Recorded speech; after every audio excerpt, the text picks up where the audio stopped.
अच्छा जी, आज का हमारा जो वीलॉग है वो पिछले वीलॉग से कनेक्टेड है। पिछले वीलॉग में हमने डिस्कस किया था कि हमारे बच्चे की राइट एज क्या है जब उसको रीडिंग स्टार्ट करनी चाहिए, और हमने आपको बताया था कि ये 4 साल 5-6 माह यानी 4.5 साल से शुरू होता है, देन इट गोज़।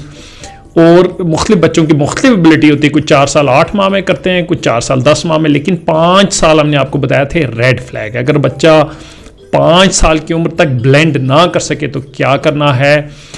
तो ऐसे बच्चों का अच्छा ब्लेंड हमने आपको फिर बताया था। ब्लेंड क्या है आपको पता है, ब्लेंड या अरकान साजी कहते हैं। अरकान साजी क्योंकि हमने बच्चों को आवाज़ें तो काफ़ी सिखा ली, ठीक है। अब अगर आप हमारा फोनेटिक प्रोग्राम फॉलो कर रहे हैं और अगर आपने बच्चों को आवाज़ें सिखा दी, अब हम चाहते हैं ये आवाज़ों को जोड़कर अल्फाज भी बनाएं। मिसाल के तौर पर अगर आप अपने बच्चे को पढ़ेंगे ब आ प, अब क्या बना, तो अगर वो कह सकता है बाप तो समझ लें कि वो ब्लेंड कर सकता है, अगर नहीं बता सकता तो उसके अंदर एबिलिटी नहीं है ब्लेंड करने की। इसी तरह आप बोलेंगे ब ओ ल, आपके बच्चे को बताना चाहिए बोल है। और इसी तरह ज, ठीक है, ए ल, तो बच्चे को बताना चाहिए जेल कहा है आपने, ठीक है। अगर बच्चा ये नहीं बता सकता तो इसका मतलब क्या है कि बच्चे को रीडिंग डिसऑर्डर का प्रॉब्लम है। अच्छा, पहले हम ये डिस्कस करते हैं कि कितने % बच्चों को ये मसला होता है। अच्छा देखें, हमारी ये हम अपने पर्सनल ऑब्जर्वेशन एक्सपीरियंस से आपसे शेयर करें कि अगर 25 बच्चों की क्लास है तो हर 6 से 8 बच्चों को ये प्रॉब्लम होती है। इसका मतलब ये है कि हर 25 पेरेंट्स जो ये इशू देख रहे हैं, there is a probable chance कि 6 से 8 ऐसे पेरेंट्स हो जिनके बच्चों को ये प्रॉब्लम हो सकता है रीडिंग डिसऑर्डर का। यानी ऐसे बच्चे जो आवाज़ों को मिला के ब्लेंड नहीं कर सकते या अरकान साजी नहीं कर सकते, ठीक है। अच्छा, आप देखें ये जो प्रॉब्लम है इसका सोल्यूशन क्या है, व्हाट इज़ द सोल्यूशन ना। अच्छा देखें, ये रीडिंग डिसऑर्डर क्यों होता है इसके मतलब तो हम नहीं बता सकते, लेकिन हम ये बता सकते हैं इसका सोल्यूशन क्या है। पहली बात तो ये है कि ऐसे सबसे पहले ऐसे पेरेंट्स को एक एक्सेप्ट करना है कि अच्छा यार हमारे बच्चों को ये प्रॉब्लम है, ठीक है, और हमने इसका सोल्यूशन निकालना है, ठीक है। इसका अगर हमें आपको अगर आप हमें कहें in cutting the long story short, इसका सबसे शॉर्ट सोल्यूशन ये है, look at the learning not age. आपने अपने बच्चों की लर्निंग को देखना है, उनकी उम्र को नहीं देखना। पेरेंट्स बहुत ज़्यादा कंसर्न होते हैं कि हमारा बच्चा राइट एज में राइट क्लास में। मिसाल के तौर पे पेरेंट्स का होता है 6 ईयर का बच्चा ग्रेड 1 में होना चाहिए। अगर ऐसे बच्चे जो जिनको रीडिंग डिसऑर्डर है, यानी जो बच्चे ब्लेंड नहीं कर पाते, ये बच्चे लैग के साथ सीखते हैं। लैग क्या होता है, लैग से मुराद ये होती है कि ये बच्चा अगर मिसाल के तौर पे ये बच्चा ग्रेड 2 का बच्चा है तो ये किंडरगार्टन के ब्लेंड्स पिक कर रहा होगा, ठीक है। यानी 8 साल का बच्चा जो है तकरीबन 5 साल के बच्चे का ज़ेन उसका आया होगा, ठीक है।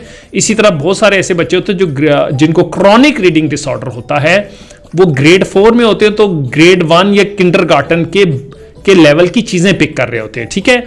अब मसला क्या है, सबसे बड़ा प्रॉब्लम ये होता है कि पेरेंट्स जो हैं वो बच्चों को क्लास में उनकी क्लास और उनकी लर्निंग एज मैच नहीं कर रही होती, जिसकी वजह से बच्चे लर्न नहीं कर पाते।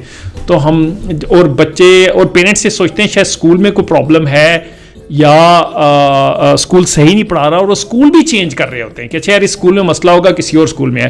तो ये सबसे इंपॉर्टेंट है कि आप अपने बच्चों का ब्लेंड टेस्ट करें। अगर उनको प्रॉब्लम है तो हम आपको एडवाइस करेंगे कि look at the learning not age. आपको अपने बच्चे की एज लर्निंग के साथ एडजस्ट करना है। अगर आपका बच्चा ग्रेड 2 की उम्र का यानी 8 ईयर्स का है और अगर वो किंडरगार्टन के ब्लेंड्स पिक कर रहा है तो विल एडवाइस कि आप उसको किंडरगार्टन के लेवल की लर्निंग पर लेके जाएं, उसकी एज को ना देखें, क्योंकि बच्चों की लर्निंग बहुत ज़्यादा इंपॉर्टेंट है।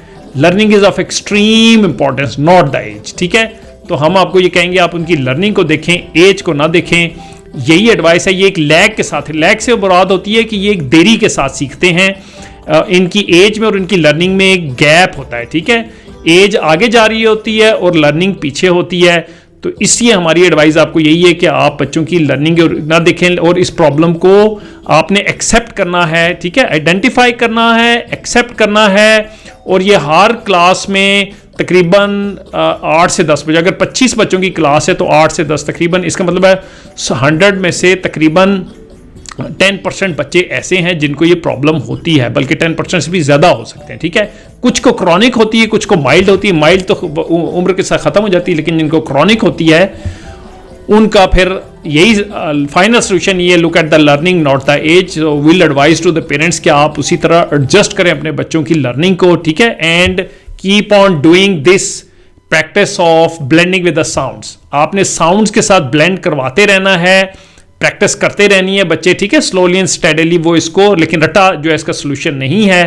और आई होप कि आज के वीलॉग से आपको हमारा नुक्ता नज़र इस प्रॉब्लम के ऊपर समझ आ गया होगा।